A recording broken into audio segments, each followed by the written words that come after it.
কিন্তু আমাদের ছোট ভাইরা, তরুণ ভাইরা, কলেজ বিশ্ববিদ্যালয়ের তরুণ ছাত্র ছাত্রীরা কিভাবে বুকের তাজা রক্ত ঢেলে দিলে আবু সাইদের মতো সাহসী যুবকরা পুলিশ সামনে বুক পেতে দিয়ে এই জাতিবাদকে পরাজিত করেছে, এই জাতিবাদকে পালিয়ে যেতে বাধ্য করেছে।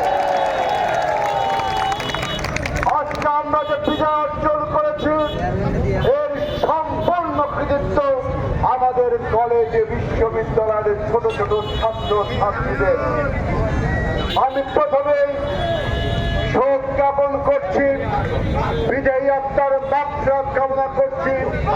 আবু সাঈদ আমাদের খুলনা বিশ্ববিদ্যালয়ের মুক্ত সহ অসংখ্য শহীদের রক্তের বিনিময়ে আমাদের এই তৃতীয় স্বাধীনতা, আমরা সেই সমস্ত রুহের মাগফিরাত কামনা করছি।